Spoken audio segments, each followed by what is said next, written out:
back. Yes, sir. That was back when you went by what?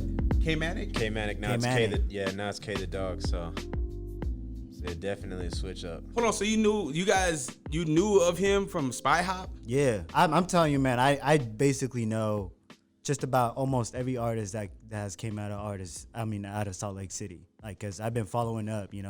I've been watching your videos.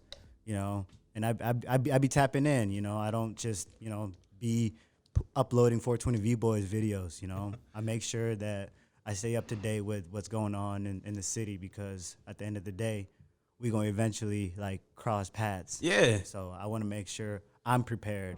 Not necessarily if they're prepared, but I'm gonna make sure I'm prepared. So Yeah. That's dope, what it's man. about, honestly. Yeah. So hold on, Spy Hop, that's like what? What year were you going over there? Because that's like... That's 2015. Yeah, it was like 5 years ago. Yeah. Have you guys seen the new Spy 5, Hop? 6 years Yeah, ago. I'm actually trying to get involved. They want to get me in the youth council and everything. I've been talking to the guys. This is something you don't know about. He's like, you just put me on now. What we want to do is, what I want to do is get involved in everything they got going, because I was there. I was a Spy Hop student at the time, so I want to make sure that I get my P's and Q's in the Spy Hop pot. So Yeah. You got to get back to where you came from, exactly. Word.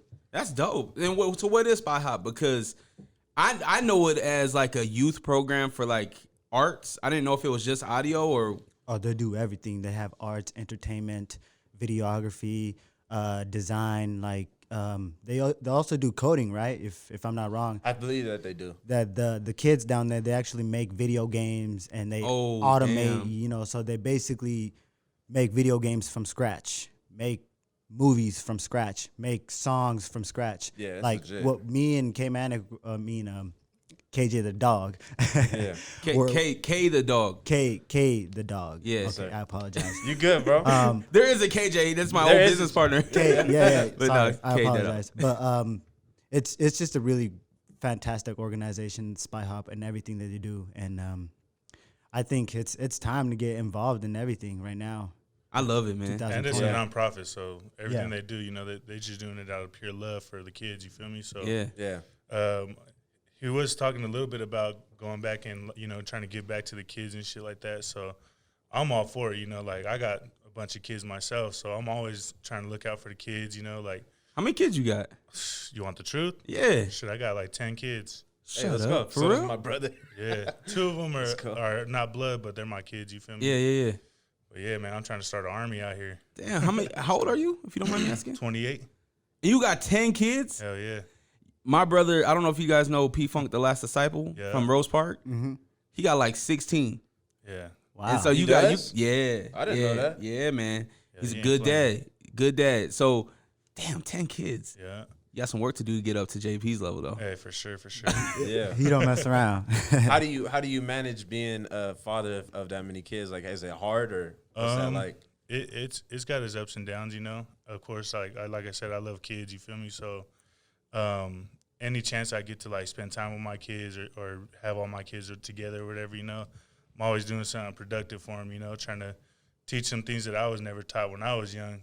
Like I try to express it through my music, but sometimes the kids they're not really on my hype with the music. You know what I mean? Yeah. Yeah. So there's other venues. I would just be connected with them. You feel me? That's the easiest way. Like kids could get so lost and wrapped up in everything they're doing with the electronics and the Wi-Fi and all that shit. So you just got to unplug them and get in tune with them and make sure they doing what they got to do. You feel me? Yes, sir. I guess we should introduce, right? We got the 420veeboyyz here today. Yes. Introduce yourself individually. Okay. So my name is Taylo. I'm with the 420veeboyyz. Yes, sir. And Green Eyes Loco, you already know. Green Eyes and Taylo. How long have you guys been 420veeboyyz? Where'd that come from? So it's been about like so I moved to Utah in 2016, and couldn't find no weed out here, man. And the weed I was finding was some boo-boo. So like I reached out to the niggas I seen on the block doing what they do. I peep game and shit. Yeah. And slowly but surely, like stoners started coming together, and I was like, man, we getting lit. You feel me? We got the best weed around. Like, you know, we all staying medicated and shit. And that was one thing we all had in common. So, you know, we was like, bro, we started just calling it like the 420 gang at first, you know. And then where the V-Boys came from was, so we just took the letter from V, like Barrio. Mm-hmm. All of us come from different neighborhoods. We come from different backgrounds and stuff, whether it be like or religious beliefs, and everybody was different. Yep. But one thing we had in common was weed. So we're a bunch of hood niggas that just like smoking weed. So we're the 420 V-Boys, you feel me? Yeah. I didn't want to be like the 420 Vadio gangster Yeah. piece, you know? Like, Yeah. so like we're just basically like some new era hippies, you know? We don't want people to think hippies like tie-dye and nappy hair and smelling bad or whatever people think hippies are, you know? Like, Yep. we are hippies at heart, but we just a new era, you feel me? We come from the hood, but we out here being some hippies, you feel me? Yeah. Everything we do got to surround with weed. We got to be influenced by it. We're promoting it, you feel me? We're trying to just normalize it in the community, you feel me? Because, man, there's people that you wouldn't even think smoke weed, but they just don't say it because it's so unregular, you know? Like, people are like, nah, will you say that out loud? Did he just say that on the song? Like, That's a weird thing that it's still taboo to smoke weed. Yeah. And I run into people sometimes and they see my shirt, like older white men, and they're just like, oh, shit, I like your shirt. Like, yeah, I bet you do. The cops don't like it. Well, we don't like them. You feel me? Like, Yeah. So, I mean, you'd be surprised, like, who really supports it and who are closet smokers, bro. And we just want to make it normal and make people feel comfortable with what they do. You feel me? Like, there's no shame in it, you know? We're not out here promoting drugs. We don't promote alcohol and all that bullshit that kills people. You know, we out here promoting something that is medicinally proven to help Something everybody. that's positive you know? for the body. Yeah. So we stand behind it firm. Isn't that crazy that it's illegal, but like it's legal just down the street? Yeah, It's exactly. It crazy. is. Yeah, That like is- in other states like Yeah. California. Yeah. Wendover. I mean, nearby, Yeah, yeah. Wendover's close. What is it, about an hour and a half drive? Yeah. And you can buy it? Yeah. That's crazy. That's nuts to me. And I think that the more awareness that people have, the more education, I guess, that people have on the topic of marijuana, the better, right? Because it's not just a flower, Exactly. right? There's edibles, there's oils, there's a CBDs, everything. Yeah. There's a bunch of different, and you don't have to have the THC in it. Like Exactly. there's something for you with this flower. Yep. In any way, shape, or form. Yeah. So. I seen a video where it was I don't know if it's curing, but it like this kid had seizures. Oh yeah, Like, I was just thinking that. Like every like five or 10 minutes or something like that. Yeah. Yeah. And it reduced them down to like he has them maybe once or twice a day. Yeah. That's That's huge. difference. And like you said, you heard about that, but there's way more cases that we don't hear about because people are scared to say, I'm giving my kid cannabis. Yeah. Because a lot of states, like my girl, for instance, her brother's from Utah, and he had to move to Oregon because his daughter was a cancer patient when she was 4 years old. And they told her, like, dude, she's got a couple years to live. Like, just enjoy it, you know, let's get her through chemo. And he was like, nah, there's got to be other options, you know. So he left Utah, went to Oregon, while the doctors kind of told him, like, yeah, you know, you should look into some other options if you're not into chemo and stuff like that. So he went out to Oregon and started growing his own stuff and started learning about it and educating himself about it. And his daughter's like 13 years old now. So she went from being terminally ill, they're like, she's about to die, all this shit. And then she just celebrated her 13th birthday, you know? So Yeah, that's a blessing. So it sucks, though, because I feel like Utah it has some of the best hospitals here. Why not have some of the best medical cannabis here? You know what I mean? Yeah. Why not let everybody out here heal up? You feel me? So why send them out to another state? Why send them to Colorado? Why send them to California, to Oregon, to Washington? When we're right here in Utah already. We got some of the best children's hospitals, period. Yeah. So, I mean, there's a lot of waking up that everybody's got to do, you feel me? And it's going to take everybody in the community to back it up and to normalize it. Yeah. And I got a question. I want to know what personally makes you so, like, passionate about pushing 420 and pushing weed and pushing, you know, like pushing. It's such a huge, huge community. There's only one country in the world that has banned marijuana, and some other countries have completely legalized it. So we need to get the United States to get on that shit. You feel me? We need to push it because it's not just smoking to get high no more. People have broke it down to a science, and they're learning how to do a bunch of different shit. Like we could do everything we want to do with cannabis, as far as like oil, clothing, food, natural healing, all these different things, bro. And I'm passionate about it because where I came from, it wasn't talked about in that way, you know. We just got high just to get high.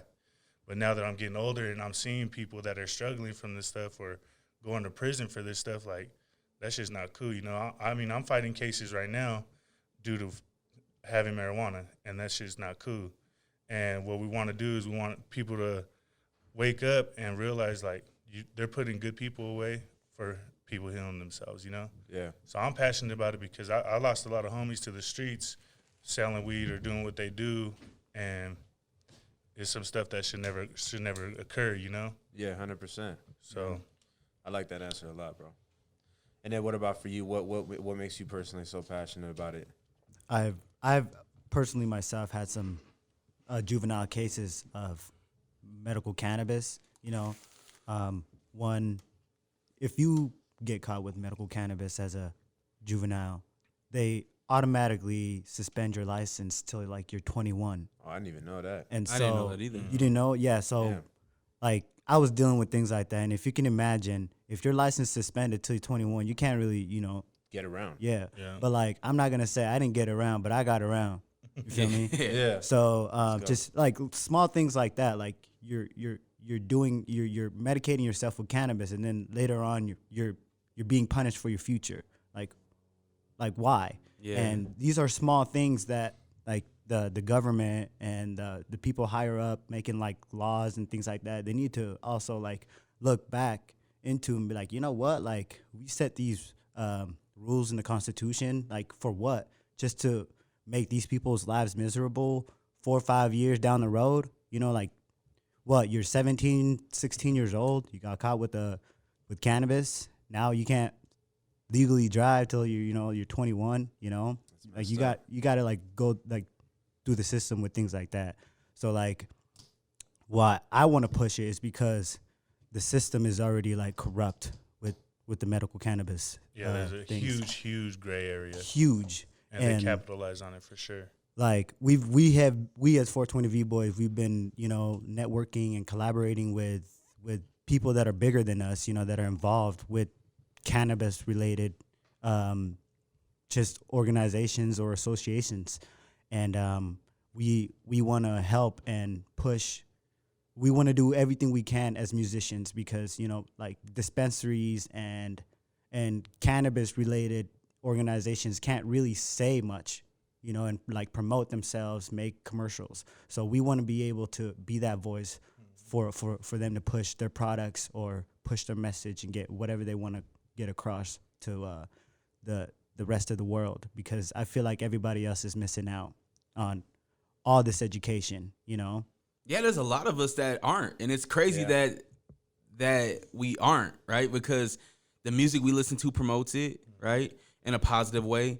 The TV shows we watch promotes it in a positive way. Me and my wife watched it was on Netflix, and it was like a food challenge show, but you had to use cannabis. Oh yeah. I forget what it's called, Cooking but on High or something like that. yeah. And It's on Netflix, right? yeah, it's all over, but there's for some reason the education isn't in front of your face as much as other things, right? Yeah.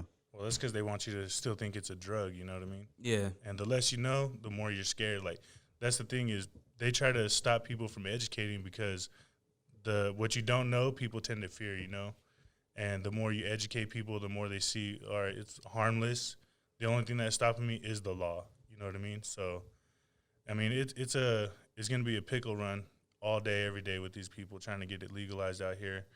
But, you know, 420veeboyyz, we're going to be on the front line pushing it every day, all day.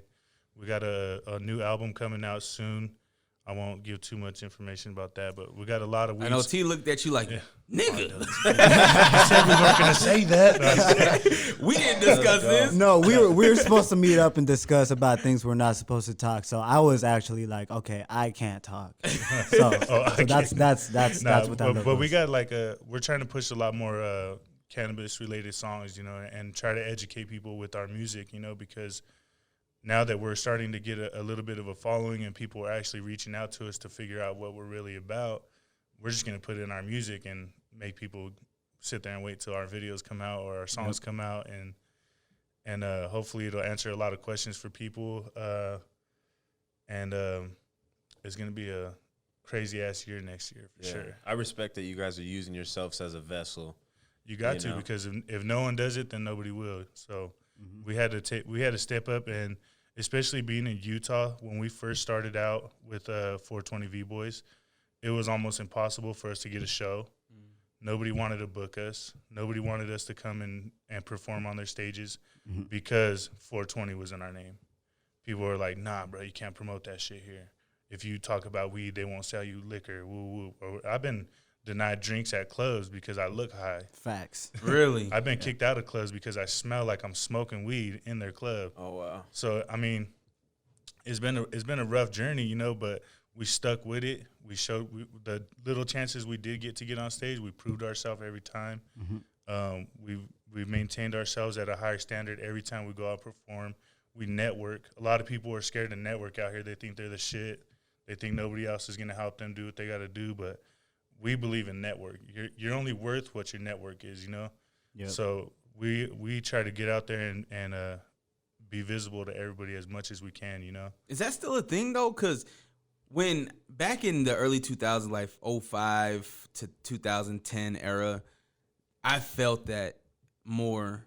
Like there was more of a, I'm doing my thing over here. I don't really need you. I don't want to conversate with you. But now that I'm like, 2018 to 2020-ish, the last couple years, I feel like there's more of a conversation and that's part of the reason why I had Tha Dawg here is because he is an artist, right? And you guys are artists, and you guys, you know, I feel like that kind of bridges that gap, but I really don't feel that tension no more.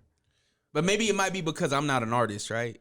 Yeah, I mean, we've had our fair share of stuck-up artists, you know, like when we were first starting out, like we tried reaching out to artists and seeing if people would work with us or hop on a song with us or get in a video with us, and people were like, oh, yeah, just hit me up, and then ghost us. And so we were like, all right, we're not going to be like that.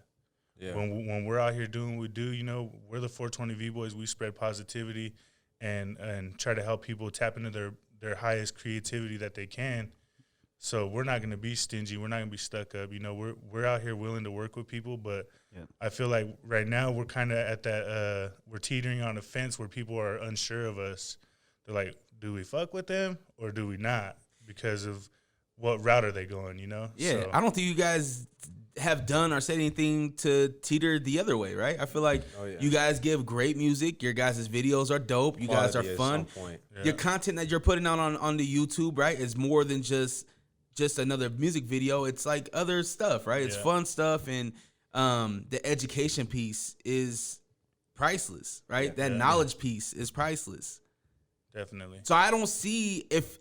And maybe I'm just blind. Maybe it's just because I'm fans of you guys, Ray right? Charles looking at us. I'm just playing. I don't know. He said, I don't see shit. You know what I'm saying? Yeah, I don't see. Honestly, I don't see why somebody would hate on the 420veeboyyz and why they wouldn't give you guys a shot. And maybe this is a good chance for people to be like, oh, I actually like these guys, right? Yeah, definitely. And I feel like that's another thing too, is they see. Our image isn't too appealing to most. You know what I mean? We do kind of. I'm all tatted up, and a lot of the people I fuck with are tatted up, and we look like we're up to no good. You know, most of the people in the group look like they from the hood. I mean, we are from the hood, and like they're like, you know what? Is that really acceptable? Do they really want to accept that in this state of Utah? And that's what they don't want to do is accept that. But as 420veeboyyz, we gonna keep pushing and keep grinding, whatever it takes. You know, whether they like us or they don't like us. You know, we're in here in this music industry for a purpose. Yeah, either way. If they don't like us, they're gonna respect us. Yeah. Like he said. Do you guys find it being hard to, because now you're talking to like you mentioned, important people, right, on the dispensary side of things, right, on I'm assuming legislative type of side of things. Do you guys find it hard for them to take you guys serious, like, or do you guys have any challenges there? So I had like a eye-opening experience with that, because we actually went to a brunch with a lot of executive people and legislative people, and they kind of got us in a big circle. It was a networking meeting, and rich people out there shooting fucking clay pigeons and shit. So they loved it was it, like that some straight rich white people shit. Shit, we should go do that. That Yeah, sounds fun. that sounds like Should fun. play good. So Yeah. they got us in a circle, and everybody's like, saying who they are and what their company is, their brands and all this stuff and what they're involved with. And I mean, I'm sitting there like, oh shit, there's a lot of money in this room right now. And then they get to us and we're like, yeah, we're the 420veeboyyz, we rap. And they're just kind of looked at us like, interesting. Why are you guys here? Yeah. And we kind of didn't have an answer, but I feel like more so we were looking for answers. We wanted to know why are we here? What could we bring to the table that all these people just said, but what they didn't say, what can we bring to the table? And one thing that, like Taylo said, was we can promote it with our music. And bands take brands further a lot faster. Of course. You know what I mean? So, and we realized that. So we're trying to capitalize on the needs and the wants from the community. And right now, people need education on this whole situation. They need a voice. They need to be heard. And why not have the 420veeboyyz be that voice? So, and it was an eye opener, because we didn't think they were gonna take us serious. I didn't think I thought they were gonna kind of just laugh and shrug us off. But slowly throughout that whole day, they were coming, talking to us, trying to learn a little bit more about us, giving us a little bit of feedback, offering some of their services. We met a lot of great people, people that we would never, ever meet or talk to on the streets, definitely. So, you just can't box yourself in. You got to be out there and really network. And that's what I'm saying. With a lot of artists, that's where they're lacking, is they're not out there putting in the time and effort to go meet the right people for what they're trying to push, We found our market. We're going to captivate on it, and we're going to make some money. You feel me? I think that's the big part, though, is that you guys, it comes easy to you guys because you guys know the culture of marijuana. You guys know the culture of cannabis, right? It wouldn't make sense for me to go there. I'd just be like, It smells what do we good. eat at? It smells good. You know what I mean? I heard they say they're gonna bring in weed, so I Yeah. came for the weed. I'm here for the weed and the gangbang. No. Yeah, man. I'm really excited to see what you guys do next. And I love that it's more than just music, right? You guys are a vessel for the narrative that you guys are pushing, right? For the knowledge. But you guys, we haven't talked about no music at all, right? And that's a beautiful thing, right? Because that's how it was put onto you guys, is because of your guys' music. Yeah. But to have more of a conversation outside of music, I think that's beautiful. Yeah, I agree. That's really dope. 100%. Thank you so Definitely. much, man. I appreciate that. Did you tell me more about this? And your guys' group got on my ass. The Mopar, is it Mopar? Yeah, so Yeah, it's the yeah, Beehive Mopar. Mopars. I got. Look, my apologies. I forget what I said on the first video, but they're like, no, it's pronounced Mopar. You said And I was- Mopars. Mopar, yeah. I thought I was trying to be more elegant, right? It can't be as simple as Mopar, but yeah, it was those guys. Yeah, I seen that in the comments. They tore you a new one. I For know, sure. man. They were tried trying. doing donuts on my video. I was like, holy shit. Okay. Yeah, that's James. He's the president of Beehive Mopars. So everything that went down with our whole collaborations is with him and his administrative and his crew. So Yeah, they really support the thankful. movement. Tough, man. And they're some of our biggest fans. And all the cars you see are real. They're owned. They're not rented. Those are actual group of men that come together with their families, and they all have one passion of cruising and having fun and doing all these events and stuff like that. So when they seen what we were doing, they was like, yo, man, we can make our events way better. We could bring the cars, you bring the the entertainment, and you know we're gonna all eat at the We'll end bring of the the day. DJs, we'll bring the music, we'll bring the food. You just bring the cars and your people. Yeah, it And looks so- like a good time. Yeah, so the riding around video, we were kind of like just reaching out to them and trying to see what we could pull together, you know. And he hit us back up, was like, "Oh, I got a couple cars for you guys. Just a couple cars are showing up."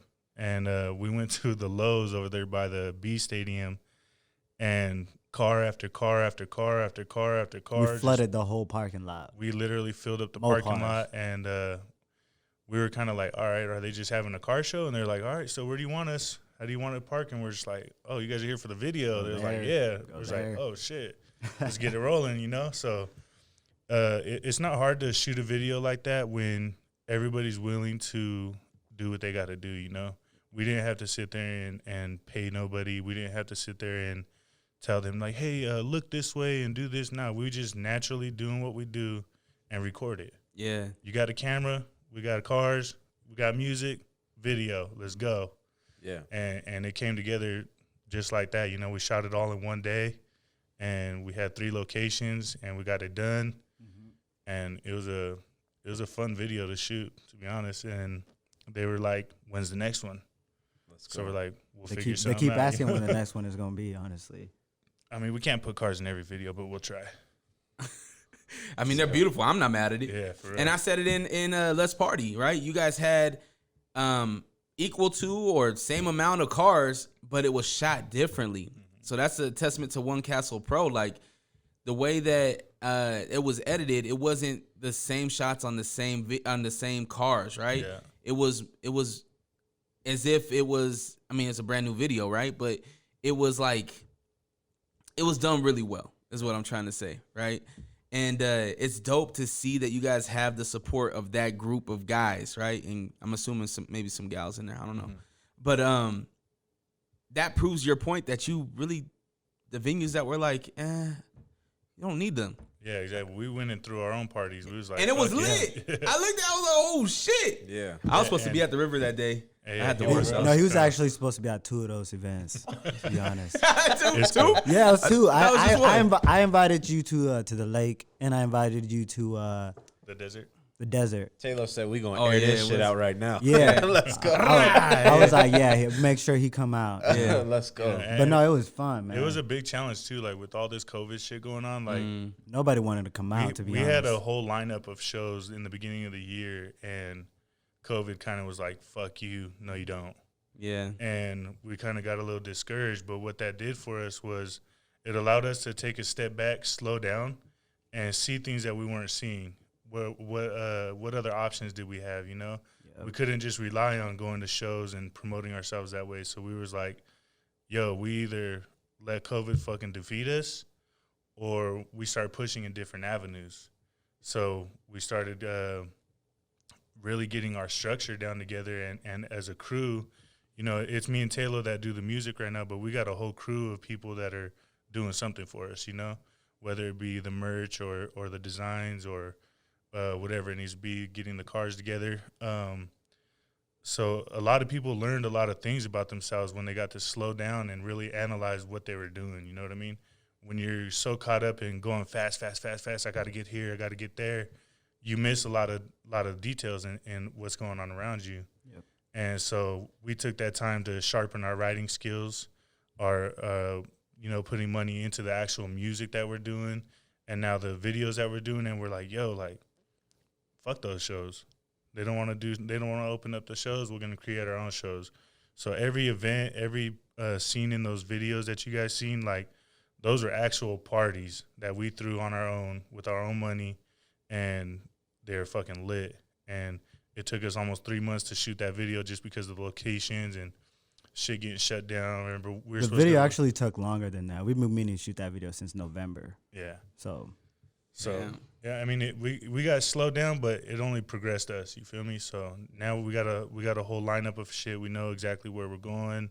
We got our bricks laid out, and the foundation's already built. So it's time to get that mortar on there and start building these walls, because we're gonna be here for a while, and it's gonna be hard to knock us down.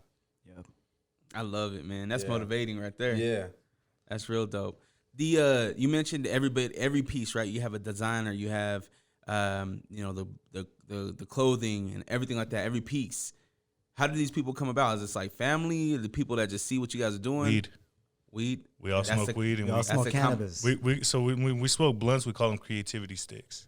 So, you know, we get in circles and we smoke some creativity sticks and we figure out what the fuck we're going to do next, what's going to be popping.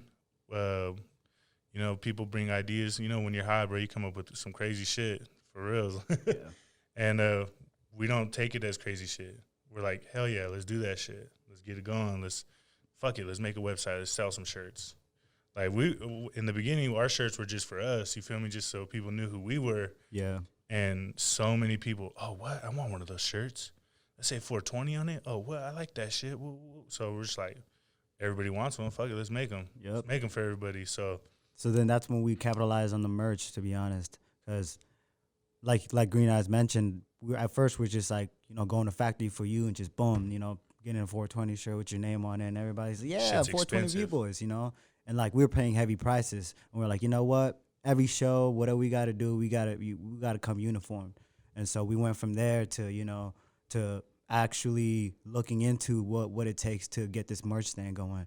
And like Green mentioned, we got our designer guys, you know, because we had an idea of what we wanted for our merch, you know, as the pot leaf throwing up the peace sign. He actually drew it.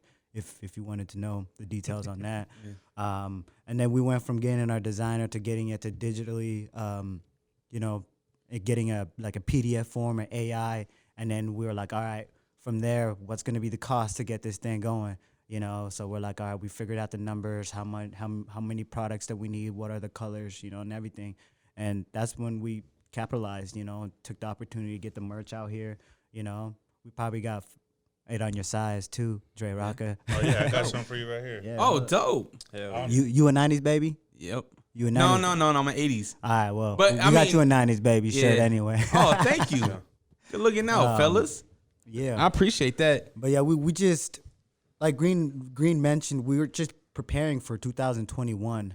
You know, this year has took a toll on us, but we managed to, you know, to capitalize on anything that we can. You know, our music, we got the music foundation down, the performance foundation was down, and so we had to come up on other aspects, which was our merch and our content that we put out there, like our videos. And that's when we hired One Castle, and basically he did a fantastic job on, you know, putting us out there. You know, now everybody's going to know who 420 V-Boys are. Now everybody's going to know who Beehive is, and everybody's going to know who One Castle Production is, you know. And it's just a foundation of networking and meeting new people and through some hard times like these, you know, like nobody wants to come out in this pandemic. You know, I don't know if you wanted to come out, you know, we invited you. But yeah, you know, as artists, you know, we just have to stay consistent. And, you know, 2020 was not, everybody was expecting big things 2020, but they got the pandemic and quarantined, and they got that get the best of them. Too. Yeah, I've seen people fall off through this shit, and I don't take it lightly, because that could have been us. You know, we could have been stuck at home and just like, oh, poor us, you know, fucking no shows. But some people didn't do that. Some people bounced back because resiliency. You feel me? Yep.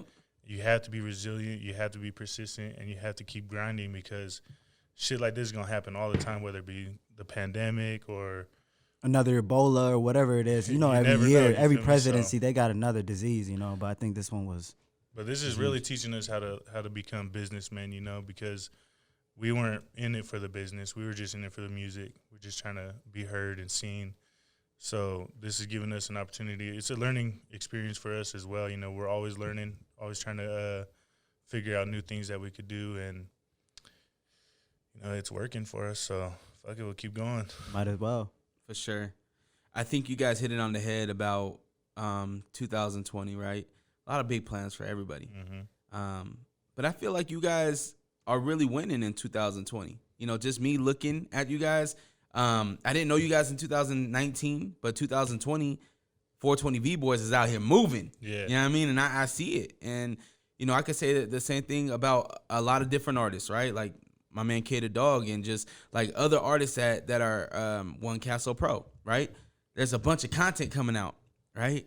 And the city, for the most part, I feel those that gave up on themselves because of the current state of the world, I think that's a testament of who they are as a person as well, right? Those people that are like, you know what, shit is bad, but shit can, like you mentioned, shit can be bad tomorrow. They probably just jeopardize their future. Yes. I look at it that way because, like, when we came into 2020, we had big plans. Like, I'm not saying everybody else didn't have big plans. They weren't even big plans. They were big to us. You know what I mean? Yeah. But they were. I'm going to keep it real. You know, they weren't some big plans, but they were things that we were really looking forward to and something that would have been big for us. Yeah. But, you know, when one lane shuts down, another one opens up, and the lane we've been in right now is a lot brighter, a lot better. You know, we met some people that we would probably never met if this pandemic didn't hit, you know? Never. Yeah. And, like, the thing is, we had some goals already set for when we came into 2020. Like, we're like, all right, 2020, we're going to come out with, like, 5 videos, you know, put out more content. We're going to have X amount of songs, and we're going to come out with an album, you know? And then COVID hit. Shows were already lined up, you know, some paid for, some were invited to that just fell. And then we're like, all right, cool. Now we got to look at all of this from a different perspective because things are changing and they're changing quick.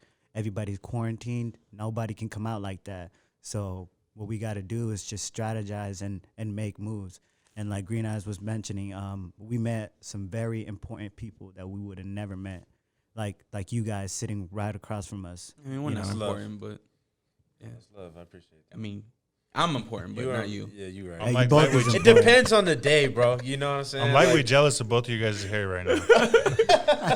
Yo, Kay used to have some curls. Yeah, I did. I had some nice hair too. You know what I'm saying? And then it just genetics just kicked in. Look at. I'm not far off, man. My shit get pushed back right now. Hey, don't even let me take off the hoodie, all right? Let's go. Yeah, my thing pushed back. Mama did not bless me. All Night. right? But I did have a question. I wanted to ask. So the creative process in making the music videos, like, how do you guys go about doing that? Like, what's the process? That's a really good question. So, well, we usually just make our songs, right? We find our beats.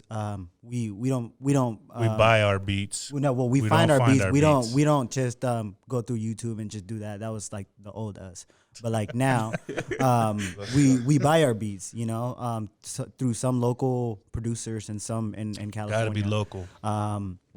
And after we find it, you know, obviously we find a vibe for that beat. And then we start writing to it, and whether we find the structure and we go record it, you know, after we have a finished product, we basically like, all right, let's analyze this song, you know, what are we talking about, you know, like just things about things in the song, you know, like riding around, like you mentioned. when you called us out on that Henny bottle, Yeah. we were gonna bring some Hennessy. We bro. actually had it there, but what I wanted to do was He didn't want me to it pour was it out. empty. It was empty. I needed somebody to go get some sweet tea or something, you know, because it was already. And I didn't want to be like, if they rolled up on us in that parking lot, they would have been like, y'all got alcohol and some drugs. You feel me? That's a I want to ticket. make Yeah, we I had wanted to some make sure I was expensive cars ready. out You there, feel me? I'm too. like, yo, this is just tea, homie. Yeah. What you talking It's about? a prop. You know? Yeah. But we didn't want to be fake, you know. So we was like, you know what? Fuck bringing out some fake shit. Let's just not bring it. Yeah. You know, because we had to make that conscious decision because there was a lot of money on that parking structure. Oh yeah. A lot of money.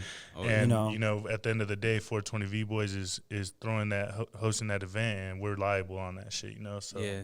I mean, people say, "Oh, it's cool, don't worry about it," but at the end of the day, when money talks, and they'll come after whoever they can. So You're right about that. we just made a conscious decision. You know, we'll just we're rapping about it. You know, we don't rap about nothing fake. You know, but we couldn't find it in ourselves to put some fake Hennessy in the fucking video. So Yeah. Yeah. I feel you. Another thing was we know that a lot of artists are really pretty much almost doing the same thing in videos, where whether they have a bunch of group dudes, you know, just pulling up, you know, posted up in the videos and stuff. I mean, we got some of those things too. But what we wanted to do is, okay, we know what's going on, but we wanted to do a little bit things differently, you know, like with the riding around, you know, you have people that came in this video, have them posted up, you know, just have them be normal, you know, don't have them all like, everybody, you know, pulling up with the guns, you know, just like things like that. We know, I'm aware of like a lot of these things. So I just wanted to make sure that, You know, we as 420V boys, you know, we wanted to have a couple of those things, but stand out differently. You know, We gotta set a standard for reals, because people be faking their shit tough nowadays, and it's so easy to get caught up in those people's lies nowadays. You know, you're like, oh, okay, cool. You know, you got some gold chains and the Gucci belts. You know, but like fake. But it's not like that in the 420V boys realm. You know, we really out here. You know, out in the streets. You know, we doing a thing. We trying to come up. We really in the struggle. You know, we're not living no fancy lives. You know, we're not living no double life. You know, Shit, I'm out on bail right now. Shit. on bail. We got him out the first day. It ain't all pretty, you know what I mean? You feel me? So what's going? Can you talk about that? I could enlighten a little bit, you know, like I mentioned before with that gray area with the cannabis industry right now. There's so much of a gray area where the police found like a loophole. Mm-hmm. Okay, who's buying guns? Who's smoking weed? Arrest them. The conviction rate on that is low, but they're arresting people actively right now for it because it's so easy to be like, well, yeah, cannabis is medically legal and guns are legal, but put them together. No. Mm. You know, so I just got caught in a circumstantial case, you know. They're trying to make us out to be something that we're not, you know. They see us making moves and doing what we do and prospering, and they don't like that shit, especially what we're promoting and what we're doing, you know. So they're just trying to violate my rights. They're trying to take us out the game, but they never will. They're just adding fuel to our fire, and we're taking every negative aspect of this situation, and we're gonna turn it against them, and it's gonna be something beautiful after this. You know, we're gonna, like I said, we're gonna front line trying to get it recreationally legal out here. We're pushing for it. You know, we're gonna be. I don't care if I gotta go out there and go to jail 100 times for a pot. I'm gonna do it because I stand behind it, and I'm a firm believer of it. And what are they can keep locking me up as much as they want. I'm gonna get out and I'm gonna keep smoking. Yeah, Exactly. So I was actually having this conversation with my wife, and I forget what we were watching. She's into the whole locked up kind of thing, and she was watching it. And the one lady, she was fighting with the other lady about her pills, about her medication, right? Because certain time they have to go in to get the little cup, you put the medication. I was like, well, in those states that marijuana is legal, do they get a stick? Do they get a creative stick? I don't think so. Why not? I don't know. That's a good question. We should try to get some inmates high. I think we should. That's a really good question. I never actually thought about it like that. Yeah, because if it's medicine, if you could take an ibuprofen 800, or I'm assuming they probably get worse. They're probably getting oxycodone.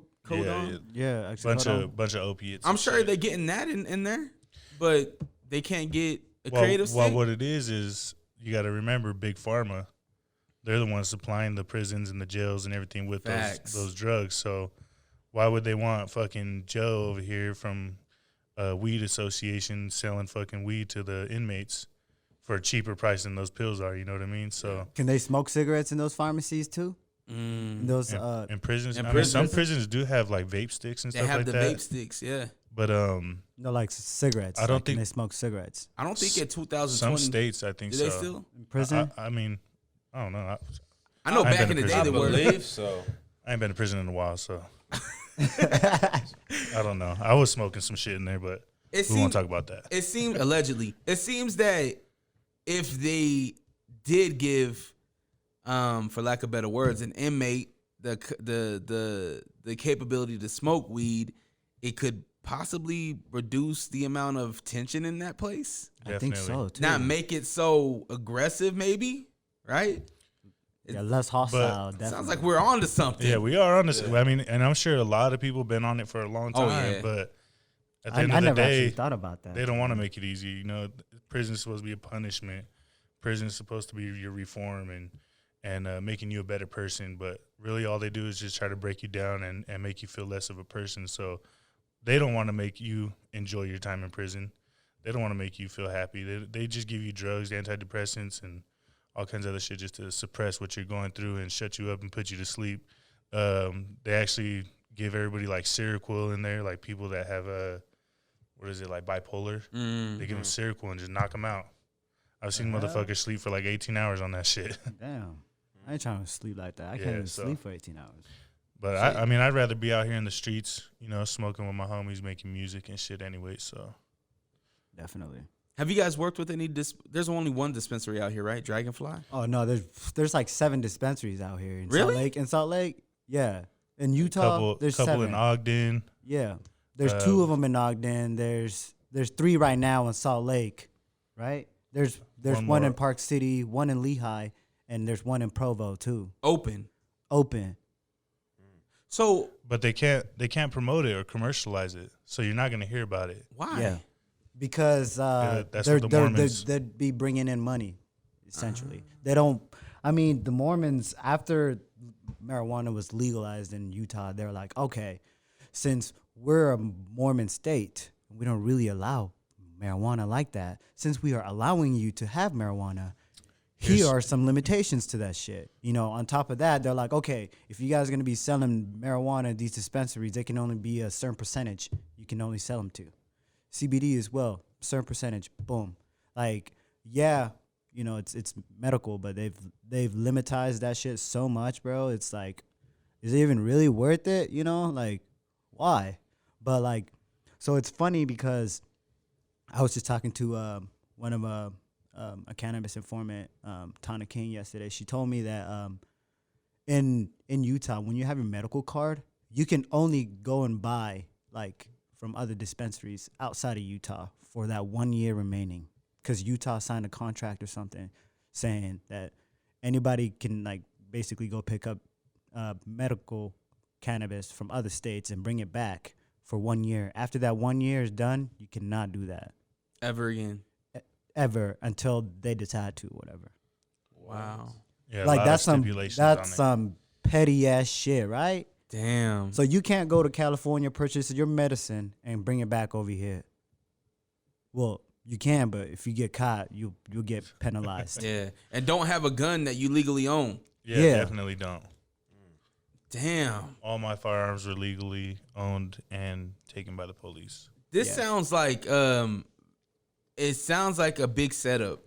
Yeah. It sounds like a it huge is. setup to try to better yourself. And for Utah to make money too, cause like right now they got some ridiculous ass prices in dispensaries right now. You can't even buy concentrates, and if you are buying concentrates, they're like $110. Ain't nobody gonna pay $110 for concentrates. That's over my head. I don't even know what concentrates is. That's Like dab like carts and like- stuff like that. No, that's like the Wax. wax. Oh, and, okay. And yeah, Y'all see the shag. video of Crumb. Corrupt? Oh, when he passed out. hitting the dab. Wasn't it Corrupt's brother or something like that? Was it? I think so. Was it Daz? Somebody. I don't know. I don't think It was one of Corrupt. them two. Yeah, that fool He said hit a the pound dab. of weed. He said a pound of weed to hit this dab shit. Line it up. Slapped him. Yeah, he hit the table and everything. Damn. I want to see that video. Yeah, I'm gonna show you after this. Yeah, cool. he was slumped after that, and that's how I am with concentrates, bro. I can't do all that wax shit. Yeah, Yeah, there's some real shit happening right now in Utah, especially with the whole cannabis thing. But we're gonna stand by it every single day, to be honest. You know, shout out to everybody, you know, like fucking with us. Yeah, shout out Mario Juana for sure. Yeah, Marijuana, that's patient number 1. That's Patient the number first 1 in person to Utah. ever purchase medical cannabis in Salt Lake City, Utah. Mario Wana. Marijuana. Good friend of ours. He actually works. Hold in on, some that's of the his real legal name. No, we can't say his. We Oh, can't, we okay. can't say his legal name. I was like, damn, that's dope. Mario want to get Mario Wana. Okay. Yeah, marijuana. You'll see him on the 420veeboyyz page. He's a dude. We got him a shirt. You know, marijuana. But he's official. He's doing some big things in the Salt Lake cannabis community, as well as Tana King and Canna Daddy. Those are just a couple of people that have put us on with our networks. You know, that's really nice of them to put us on to this whole cannabis field, because it just makes us bigger than what we already are as music artists, you know, outside of the music. Yeah. becoming community activists.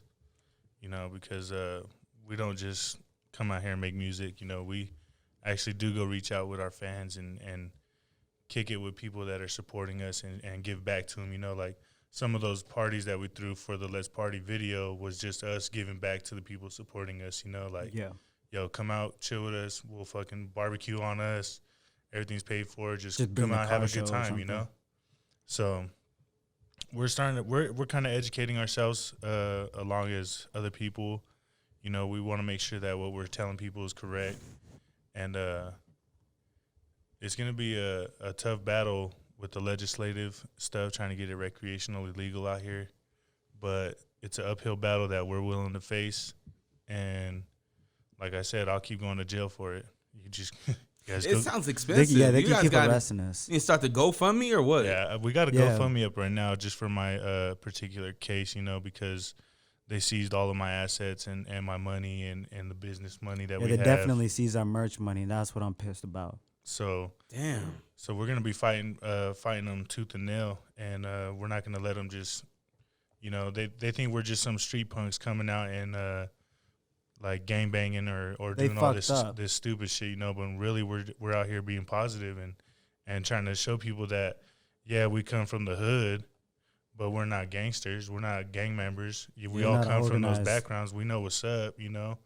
We're not a bunch of little peons and shit, but at the end of the day, we got way bigger dreams than just coming from the hood, you know. Mm-hmm. And they're trying to make us out to look like we're just some dope dealing, Criminal gang banging, pistol organization, packing street punks, you know. everybody. And that's not what it's about. And we want people to recognize that and see that we have these characters that we portray as, but we're still people at the end of the day. But we just support ourselves and believe in what we're doing. You feel me? I don't believe what I'm doing is wrong. I don't think telling people to smoke weed over popping some fucking ecstasy pills or some opiates that the fucking doctor just gave you. Smoke a joint, get high, medicate, feel good. Yeah, put that syrup down. Whoever's out there sipping Mhm. lean, you know, pro meth, any of that shit. You know, those opioids or whoever's involved in the narcotics department. You know, just doing drugs of that, you know, essence. Just, you know, put it down and just hit the stick.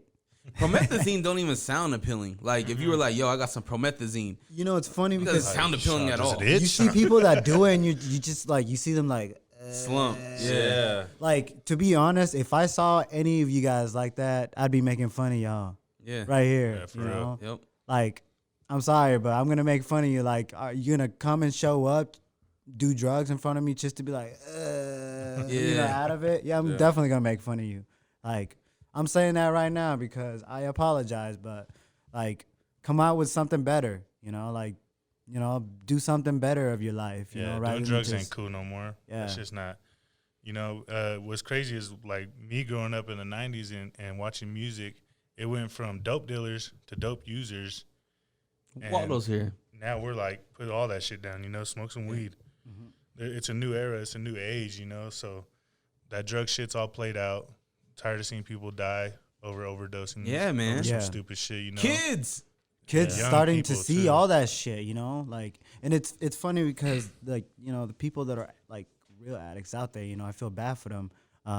You know, they're getting their kids involved in these things, you know, for their kids to actually see their parents go through the drug use, you know, like, mom, you know, like, kid opening up the refrigerator and there's like no food in there, and like, you know, you got like food that's rotten, that's expired, you know, like stuff like that to think about. Like that ain't cool, you know. Come to my house. I smoke weed.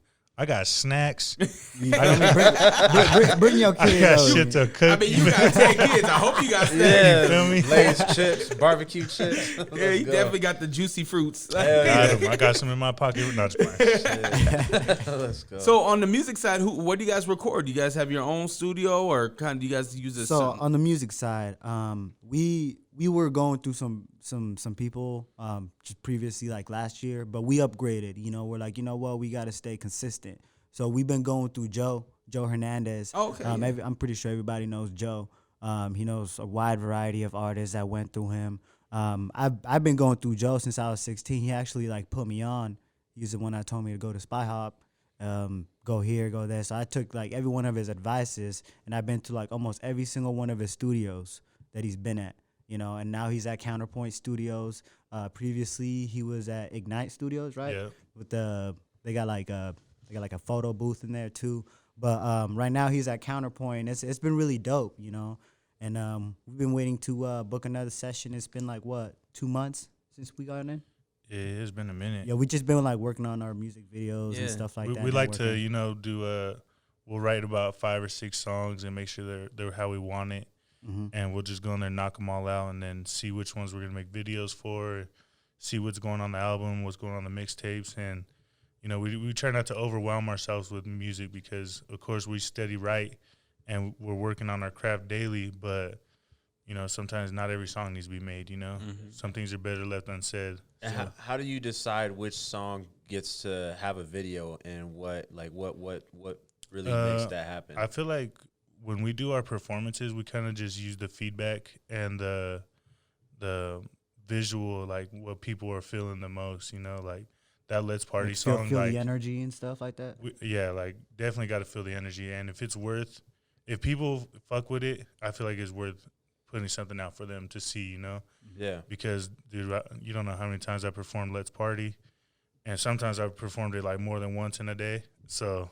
Yeah. And people request it all the time, like we've had DJs like, hey, let's play Let's Party one more time, go. Like, Yeah. my voice. Like, Yeah, the song is dope and it's hype. yeah, definitely. So, I need the MP3 for it so I Yeah. can play it when I'm DJing. hell Yeah. yeah. Definitely, we'll get that shit sent out to you. So it's more of just a feeling, we kind of play it amongst ourselves and see who's fucking with it, who vibes with it. And definitely if something pops in our head and we're like, yo, that'd be fucking dope, then we just do it. Yeah. It's not like we sit there and we put a list of names like, what about this one? No? What about the, you know what I Yeah. mean? It's just, you got to feel it. It's You don't all- have a wheel, you're just like. Let's go. The wheel on the internet. That's funny as hell. But, I mean, and it comes from the whole crew, everybody has their opinions and we take everything into consideration. There's nothing that we do that is a solo, it's not just one person wanting to do it. We make sure the whole crew's behind it. We fucking take votes. We make sure everybody's on board before we step into something or a project, Another thing that we do that a lot of other people don't do is we bring all this shit out of our own pockets, We, as a 420veeboyyz, we come together and it's cheaper that way because now you have 4 people pitching in 100 instead of 2 people pitching in 200, and stuff like that progresses. And when you make people feel like they're a part of something, it goes a lot smoother. Yeah. And there's some things that I don't have to worry about or think about because he's thinking about it. You know what I mean? Yeah. How do you guys keep up the unity and camaraderie between you guys? Like how does that sustain? It was rough. We had to iron out a lot of wrinkles and set some standards for our group. And one thing that we do is there is no leader. We're all equals in the group. Of course, there's a chain of command. We kind of structured it in a way that's kind of like dummy proof. Everybody knows their lane. Everybody's in their own place. But at the end of the day, we all have a say-so in everything. Yeah. And it's like sports. Yeah, exactly. Playing your role. Exactly. So if we can't come together as a team and decide on something, we'll all right, put a pen in it. We'll talk about this next week because there's no point in disagreeing with each other. We all have to be 120 or 420% into this shit, So it's just giving everybody that respect that they deserve, I don't feel like because me and Taylo are doing all the music that we're better than you guys because you're just fucking running my website. You know what I mean? So Yeah. everybody plays a key role, and without the team, you just have 2 fucking players looking for a team, So we got the team, we got the support from the community, and, I mean, I'm not going to say it's always all perfect and, blue skies and sunny days. We have our ups and downs as a group, but we work through that shit, Yeah. We'll put we got the gloves in the trunk, so, we put the gloves on with each other if it gets that serious, We're going to hash it out. We're going to fucking move forward and get it done. So. I like it, bro. Definitely. Are there any inspirations other than marijuana that you guys get for music? Like any musical artists or anything like that? I feel like I don't like to like toot my own horn and stuff like that, but sometimes I make music and I always told myself if I keep it real, people can't hate on me, you feel me? Like they can't knock something that's real and you can feel when it's real. So with the music, like I feel like I'm my own inspiration and Taylo's my inspiration because sometimes we'll make a song and it's like, yeah, that's some dope ass shit. But then like we sit there and listen to it and I'm like, damn, I'm going through that shit right now. Like with real life, just put what I'm going through in a fucking song and it fucking goes and people are going to feel that shit, you know? So I feel like I'm my own inspiration. Taylo's my inspiration. And I don't really, I mean, I pay attention to who's doing what, but people don't inspire me as much as they used to, you know? And it's up to us to keep ourselves inspired. And at the end of the day, like, you feel me? We're going to keep it pushing regardless, bro, because we live in this shit. Real shit. What about you, Tay? Damn. He's about to cry. I'm not about to cry. Good one. I've had a lot of inspirations through my life, honestly. I'm I don't know if you guys know, but I'm a refugee. Came to the U.S. as a refugee. I'm from Africa, and so I came to the U.S. with like nothing at all, you know. So I'm just really inspired to be in a state like this, in a country like this, to have an opportunity for me to actually try and become something, because I came to the U.S. with my family and everything, and like I'm not gonna say I didn't grow up in no middle class or anything. I grew up like from the bottom, you know, like came from Africa straight up to the hoods, you know, Straight to West Valley. and so like like people in like my African community, like they know it's nothing but trouble, you know, like the younger kids growing up, they have no role models, like their parents and stuff, they're stuck in their old ways. Like, you know, basically imagine coming to the U.S. and you're basically teaching your parents the ways of living in America. Yeah. Because you are going to school, learning English, learning this, learning that. And so you got to come home and, you know, try to basically teach your parents, or, you know, basically go with whatever your parents or have been teaching you or whatever. And you're like, oh, nah, like that's not how it's supposed to be. We're in America now, you know? Yeah. And so I had my battles through, you know, the juvenile systems and stuff, like finding who I was and what I was meant for in this world. And you know, because a lot of Africans that come to this world or this states, they all end up, you know, fucking their lives over, you know, doing drugs, ending up in jail, some killed or whatever.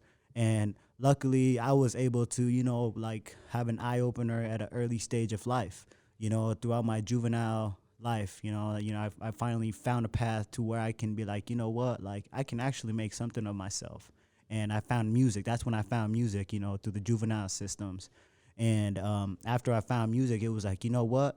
I feel like I can actually like try to get these kids, or, you know, somebody that's coming into a new country that I don't know exactly, like, I don't know what's going on. You know, I can probably, you know, like direct them a certain way, you know, rather than, you know, give them no kind of influence, no kind of role model, you know, and I didn't have no damn role model. And so I want to be able to come into this music industry, make an impact, and actually inspire somebody, you know, to make something of themselves. Because everybody, you know, as young kids are still trying to figure out who they are, what they're meant for in this life. And if they can find that out early on, it's better sooner than later, you know. And maybe I could prevent an African or somebody, a refugee, you know, that comes into this world, into the United States, you know, give them, you know what, if that guy can come into the U.S. and do something, you know, come from nothing, why can't I do something? Mm-hmm. You know, I want to at least try to inspire them to think big, rather than, you know what, oh, okay, like I live in the streets, I live in the ghetto, like this is what I was meant for. Nah, that's not what you're meant for. Life is like, you're meant to improve and prosper, you know, get farther in life. And that's what I'm preaching, you know, is that you can always be better than where you were yesterday. Yeah. You know? That's what it's about. Yeah. I'm sorry, go ahead, Kay. Oh, you're good. Go ahead. How did your parents take that? Like, they're first generation refugees, immigrants to the United States. How did they look at like what you're doing with the cannabis? Like, were they frowned upon it? So like, to be honest, I don't even know if they still know I'm the cannabis stuff. Cause like, I'm like, you know what? Like, cause they know I was like getting into trouble smoking cannabis and all this shit, schools, you know, that like me getting suspended and all that, you know, getting expelled, you know. But like, now that I'm growing up, it's like, you know what, like, yeah, my parents might have, you know, like not accepted all that shit that I did, but like if I can accept what I had done, you know, early on my career, my life, you know, like, and be like, you know what, yeah, I came from this shit, but like, you know, I'm gonna own up to it and be proud of what I'm supporting now, you know. And like my parents, they might feel some type of way, but at the end of the day, like I'm living my life. You feel me? Like they already got a chance to teach me and, you know, give me their knowledge, you know, and I've taken all of that, you know, but this is what has come out of it. And they're lucky that I'm not out there, you know, like, you know, fucking niggas up, you know, robbing them still, you know, whatever the case is, you know, I'm actually trying to make something of my life, you know, and that's use my voice, you know. And I've been getting into singing too, so don't be sleeping on me. We got Akon Jr. right here, bro. Oh shit! Yeah, that's what I've been promoting. You know, is that the whole singing Akon thing. So be listening to that. You know, so just give me some criticism too. You know, I might look like I'm closed minded, but I'm really open minded person. You know, I love getting criticism from people and things like that. So that's dope, bring man. it on. You know, I'm excited to hear you sing. Yeah. You don't want to hear me aren't sing. you singing on the next shit too? Yeah, I'm gonna be singing on my next shit too. Oh shit! I'm gonna put a wig on him too. I'm gonna get you a wig. I think every artist out there should start getting into singing now. To be honest, Or like, just open your mind. Open your Try mind. new things. I've been liking it, and I've been getting a lot of positive feedback from not only my teammate Green Eyes Loco, but also people within our group. You know, that I've been involved with. I even have like my sisters and my family telling me, you know what, you can actually sing. Yeah, you know, you're not that annoying. Go ahead, You know? hit a note right now. Hit a note. Hit a No, I'm note. just kidding. Give us a kind of Eugene. Let's go. But I did want to ask a question. So, well, not necessarily. Well, I guess a question. Yeah. So my friend that I grew up with, similar situation. So like I resonate with that, you know, and I've seen firsthand like the struggles that you were talking about, you know, through him and just his family and just learning like how things are just done differently, you know, and just learning as you go. Mm-hmm. So my question was, what advice would you have for someone in a similar situation, you know, that could help them out? I want to say be close to your family, because that's something that I had lost, is my connection, the relationship that I have with my family. Like I'm the oldest brother of 4 brothers and 7 sisters. I have 1 older sister.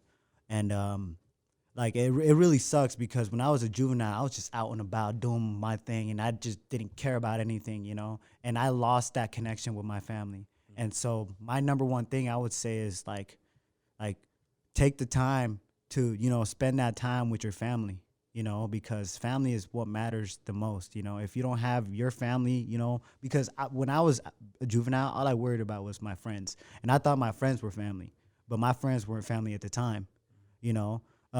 Now I know I got family around me, you know, and that's what it's about, you know. Finding the family, and just know that, you know, your friends aren't always going to be your family. You know, like there's a borderline between your friends and your family, and keep that shit separate. And always lean towards your family though, for sure. You know, because if it wasn't for my family now, you know, if they didn't still love me for who I am today, like I probably would be, like I said, like either in jail, or I'd be dead, or I'd be in the streets, you know, cracked out, or whatever the case is, you know. And yeah.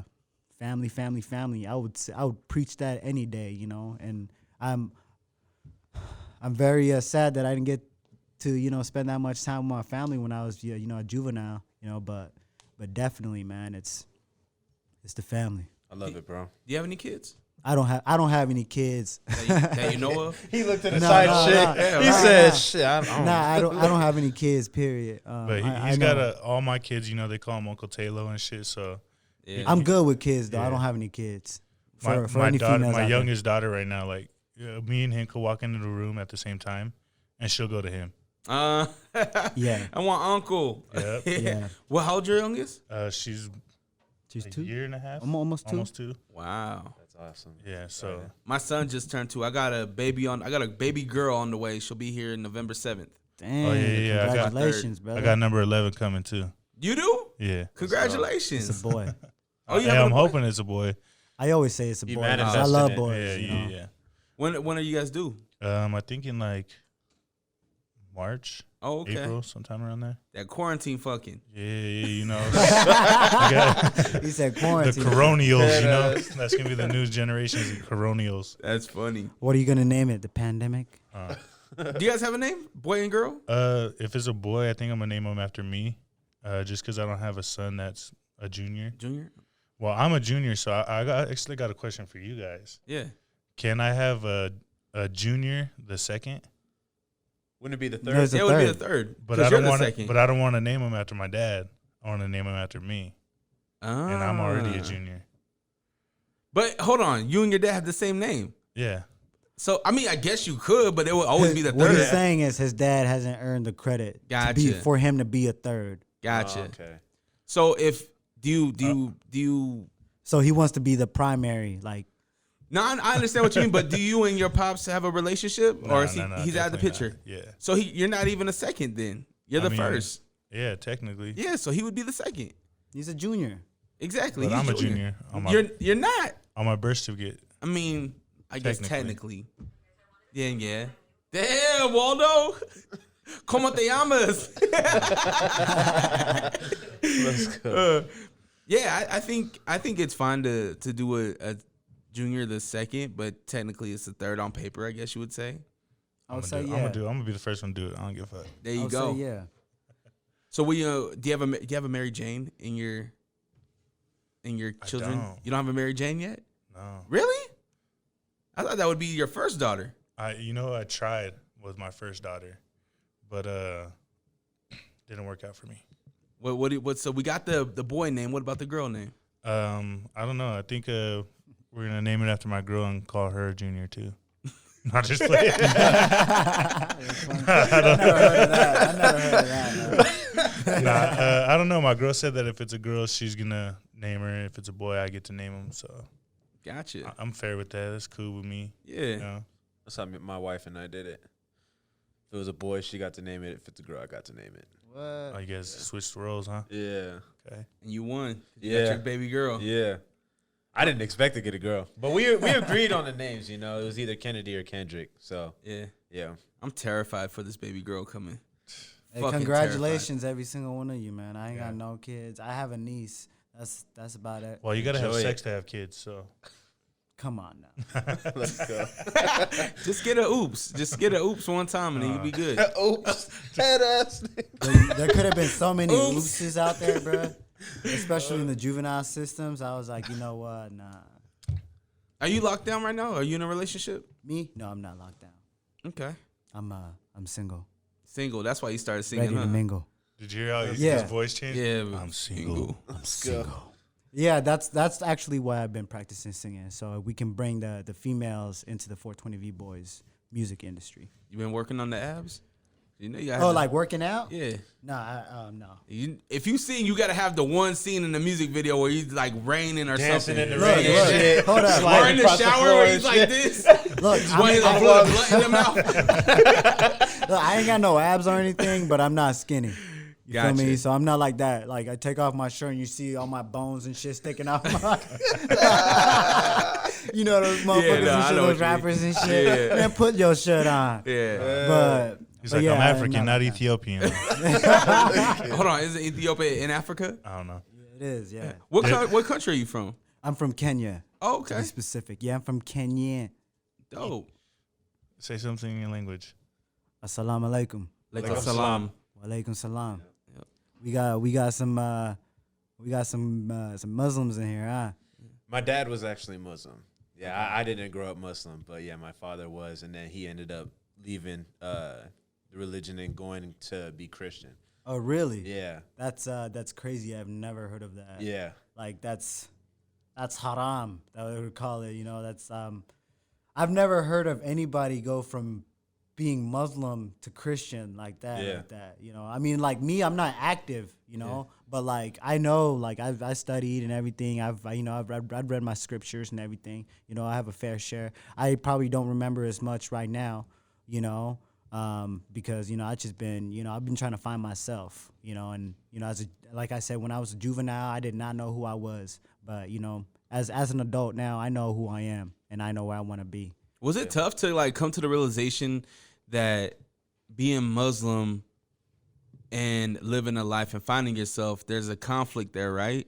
Is that tough? Yeah, honestly, it's really, really tough. Like for the Muslim community, I feel bad sometimes because they're just like limited. Their parents are just like limiting them to just, I wouldn't say the lowest, but they're not giving them high expectations and stuff. It's not like the Muslims. It's not like the Asian community where they're like, you have to go to school, you have to get A's, all this. It's not like that. It's like the Muslim community, they're more like focused on the religion aspect of it, and it's like if you're not really for your religion, then they're kind of like do we really want to accept you for like who you are? It's kind of like the same things that are going in like the whole like the Mormon community and stuff like that, but like it also goes around in the Muslim community. And like I feel bad because sometimes these adults, they like disown the children for the littlest things. And like the way I'm like, okay, like you took the time to bring this kid into this world,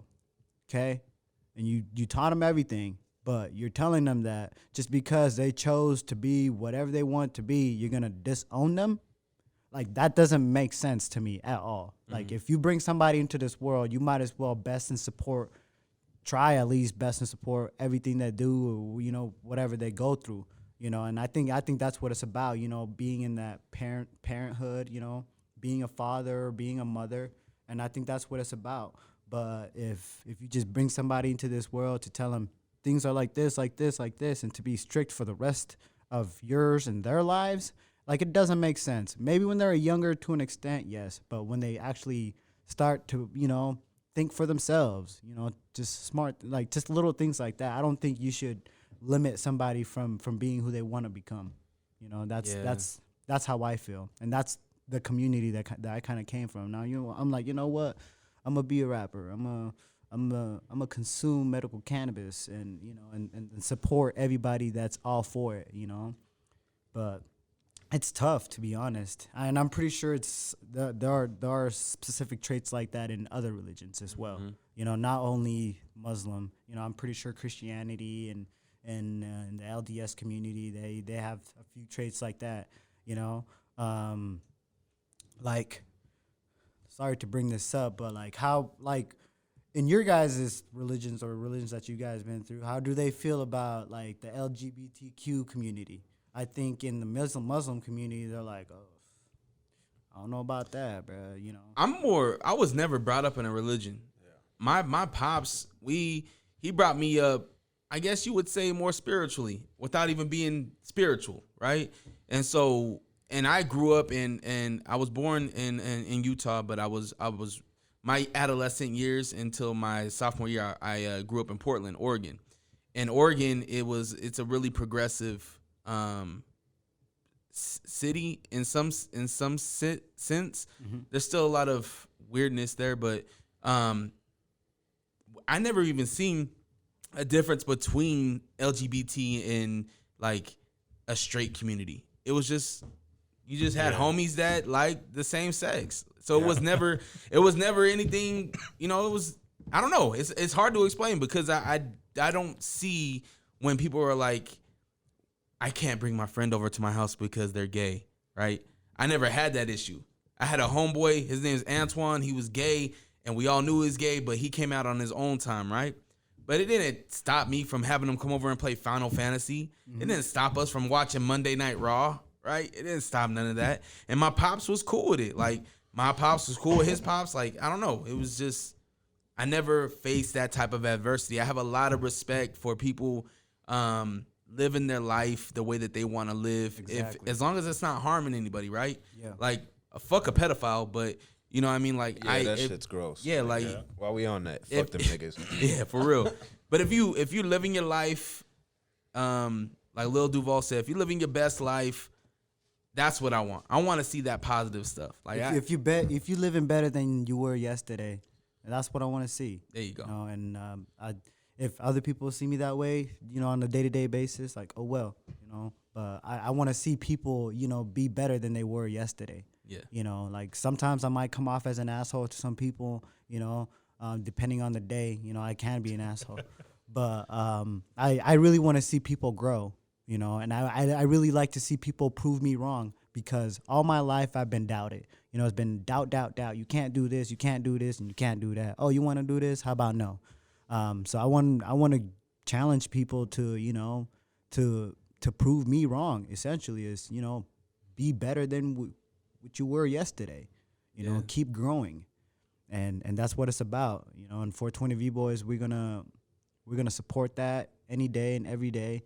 You know, and we're gonna be ourselves. You know, a lot of people that just get too mixed up in what other people want them to be, but forget who they are as an individual. You know, and sometimes you got to look back, reevaluate yourself, and find that jewel in you. You know, and I really support that. Word. Do you guys want to work with anybody musically out here? Yes, we want to work with a lot of people, to be honest. But at first, we were taking 2020 for that year to work on ourselves. You know, because like you even said, you didn't know about us in 2019. You didn't know about us either. So we wanted to take 2020 for us to, you know, provide all the content that we can, whether it's musically, visually, you know, like we have our website up and then we have our merch up. You know, we want to be all up in your face now so that next year you can be like, okay, like we know these guys. We know what to expect anytime they show up anywhere, you know. And so we want to give people that alert so that they know how to carry themselves when we come around, you know, because we're not going to come in and be like, oh, we're the shit, we're going to do this, we're going to do that. We're just going to come in and let everything flow naturally, because that's all we've been doing, and that's all we know is just to do things natural. And that's what we expect is naturalism. Yeah, I think more so like we're kind of like we're still working on our brand, you know. We're trying to get set in stone and be something that every household's gonna know about, you know. And I don't think it'd be fair to hop on his song and maybe his fans don't feel it, you know. But if we're already established and we can collaborate on some music and make something great so that both of our fan bases will enjoy it, I feel like that's where a lot of people mix up the business with the art, is they just hop on music with anybody. Yep. Oh, you rap, I rap, let's make a song. I don't work that way, you know. If I'll be in a studio with somebody, bro, and straight tell them, like, bro, this shit's trash, I'm not hopping on this shit. Straight the fuck up. Take this beat off. I'm not working on it. But I've also had times where I've heard other artists and I'm just like, yo, like, I fuck with that. Let's do something. You feel me? Send me some beats. Let's work on some songs and let's get it done. You know. But I like he said, we took 2020 and worked on ourselves. You feel me? And like I said, we sharpened our craft. Our writing skills are like on point right now. And you know, it's game time. We ready to work with people. We ready to get our name across every little avenue we can get on, bro. Everybody's YouTube pages, everybody's podcasts and links and everything that everybody's got going on, because we don't want to just be secluded to what we're doing, you know. We want to bring that 420 brand into what everybody's doing, because shit, more often than not, niggas are smoking weed. So why not have the 420veeboyyz on a fucking song, you know? Yeah. So I mean, we're open to working with other artists. Some people have reached out to us, but you know, like if I don't feel it, we ain't gonna do it. So yeah. And I thought I saw something with Courtney Kelly. Oh, Courtney Kelly, yeah, we got something going on with her. Didn't I send you a couple of tracks? I don't think did so. I not? No. I didn't even send you anything. Nope. I was probably thinking about sending you things, but I didn't send you anything. He was waiting to see what you was gonna say about Let's Party first. All right, we'll send her some shit. Courtney Kelly. We got a project out with her. The project is called Hard Times, and it's actually a pretty dope joint. Like Green was saying earlier, you know, like when we made that track at the time, we were just like, you know, like making it just to make it, you know. And the song says making it. but like now that we're actually, you know, going through some things, you know, with the systems, you know, just within life, you know, that song hits, you know, you actually feel that shit. And it's like recorded with a lot of emotion behind it, and just like things like that. And like that's when I started like practicing my singing shit. I was like, you know what, I'm actually gonna dig into this shit, and it started paying off. That's dope. I like it, bro. I look forward to seeing more and hearing more from the 420veeboyyz. What's next for you guys? What can we expect? Oh man, The album? yeah. So we're working on an album right now. It's gonna be called The Fragrance of Reality. You know, just giving people a whiff of some real shit. You know. Yeah. We got another video or two coming out before the end of this year. To make 5, because that was our goal, is 5 videos for the year. Yeah, we're pushing hard for it. You know, it's kind of slowing down, you know, with the weather and with the court cases and stuff like that. But, you know, I can't let these niggas stop my shine or my hustle, you know. So, yeah, we've still been working, you know, even if they're watching, I wave and say hi. Every black car that drives by, hey, feds, fuck you, you know. Well, you know the feds is watching right now, so. Yeah, so exactly. So, you know what I mean? But Let him know. he's like, him on with me, it's all like facial expressions. Yeah. So it's like, So, you know, I mean, good. we're not going to let this shit stop our grind, you know. So, our next video is going to be called Big Blunt Blowing, you know. So, that's actually the first song we actually got on. yeah. So you guys about to see some real shit. Y'all should get LeVar Ball in that shit. Triple B. BBB. The big baller brand. So, we got to fly him out here for free, though. He had to do it for nonprofit. There you go. Yeah, do it for the kids. But, yeah, so we got a video coming out. We're in the process of filming that one. We got some big things, you know, like we're trying to top every video we can. And our budget, you know, we don't have no $1 million budget, bro, but we do what we can, and we try to make it look like $1 million every time. We got a studio day coming up. Yeah. Gonna be recording a few new tracks. Like what, we got like 5 songs scheduled for that studio day. Trying to finish up the album. Hopefully we're trying to drop it around Christmas time. You know, give people something to listen to over the rest of the winter. You know, hopefully it works out. You know, we got a lot of different things going on. You know, man, we're just trying to stay focused, man. There's a lot of distractions. That's one of Taylo's favorite things to tell me. Anytime he sees me doing something that I shouldn't be doing, distraction. Everybody just, hey, that's a distraction. You'll be watching a video. So. You're like, hey, Taylor, check this out. Distraction. He don't like it. So, you know, and that's something that we strive for. You know, we push each other to stay creative and stay working, because as soon as we slow down, someone's going to pass us up, and we can't let that shit slide. Yeah, and like I wouldn't want to say that we feel like we're a little bit behind, but like for how far I've been in, like how long I've been in the music and stuff like that, and where I want to be, I feel like we should be a couple steps ahead. But you know, like because people feel like, oh, you know, like they don't know if they want to fuck with us, or you know, like Green said earlier, that's kind of holding us back. So what we're gonna focus on is just anything we can for those people that are like, you know, on the edge, you know, of wanting to fuck with us or not. We're gonna try and get them to roll over and get them on this side. Just like focus on little things like that, because it's the small details that, you know, that we need to work on that will get us to bigger places than, you know, we can never imagine. I don't think you guys are behind. I think that in general, right, we need to make sure that we are doing what's best for us, right?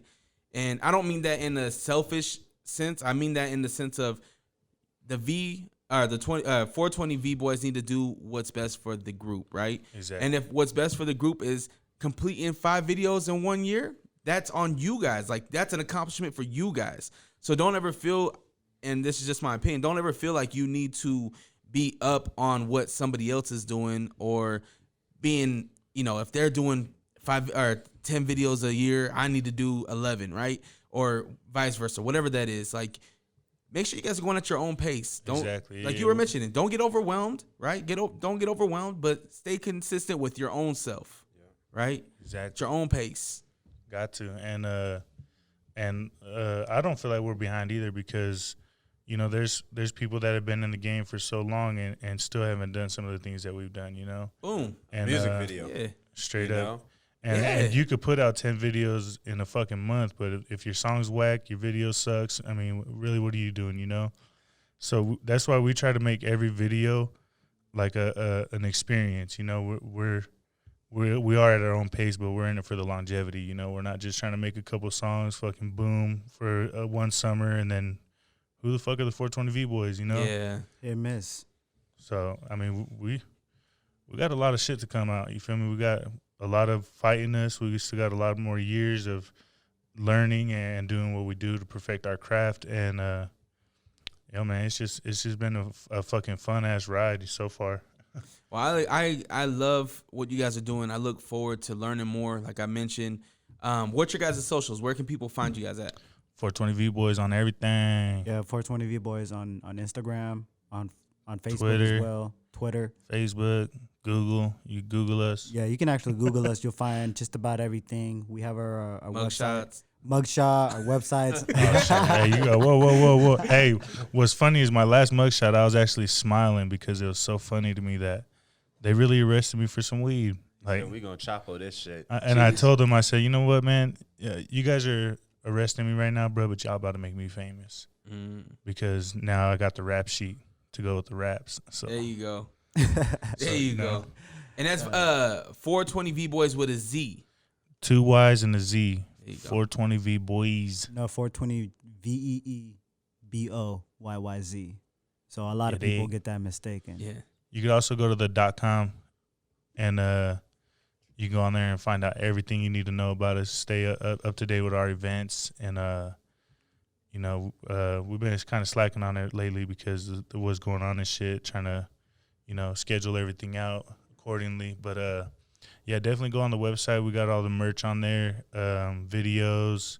I think we're gonna post your video on our website as well. Oh. Yeah, we already have that reaction video on that first one you did right around. We're gonna put this. So we're gonna put on part Hey, 2. you guys got my permission. Okay. No, we don't need your permission. Well, I got the gloves in the trunk, I said. Okay. Where can people catch you at? Yeah, on platforms Dawg. KTHADAWG. You can find me on Apple Music, Spotify, Instagram, Xbox. Damn. You get everything is Tha Dawg, KTHADAWG. So yeah, but I'm really happy that I had the chance to sit down and actually officially meet y'all. And I do remember you, Taylo. I remember we had a few talks on Instagram, a while back. I was like 5 years ago. But that was time, bro. Yeah, but I'm happy I actually got to sit down with you guys because I love what you guys are doing. Also, I've seen the video a while back, and when he told me we're gonna be interviewing the 420V boys, I was like, oh shit, I actually seen some of their stuff, and I fuck with it. So you're like, I dope might as well opportunity. pop in, huh? Yeah. Yes, sir. Thank you so much for connecting with us, man. It's really dope opportunity for you to invite us out here. It's been great, man. You gotta get One Castle in here, man. Yeah, I'm telling you, he's definitely he's really excited to be in all of this, and I thought you guys would have brought him today. well, I messaged him. I was talking to him before, but it's like he said, he woke up, to some things going on. Like I said, I was doing some things. I think I was yesterday. still drunk when Taylo picked me up this morning. No, I've been awake since like 8 o'clock, trying to get this boy up. So There you go. yeah. Slumped. Slump. Not off the promethazine though. Not off. No. We don't do drugs around here. Cool. Man. I took a couple shots of some whiskey last night, and I was feeling myself. I got the Jameson back there. Hasn't even been I'm not cracked even yet. trying to look Hasn't back been there. cracked yet. Hey, did you find that Hennessy Black bottle, bro? You been looking for? Yeah, and we found it. You guys found it? We found it was a it. thief, huh? Yep. Shout out to Macon. Mr. Corona. Yeah, That's funny. Cool, man. Well, I appreciate you guys coming by. Unrestricted podcast. You can go on allrock.com. And I got a cool. By the time this is out, it's already been announced. So I'm gonna be on your radio from 3 until 7 Monday through Friday. So salute to everybody. Keep supporting. Yes, sir. U92, 92.5. 420V. And thank you guys. U92, get us on the fucking radio. Yeah, Congrats, U92. bro. Let's party. You don't know nothing about that. All right. Peace, y'all. Hell yeah. Thank you.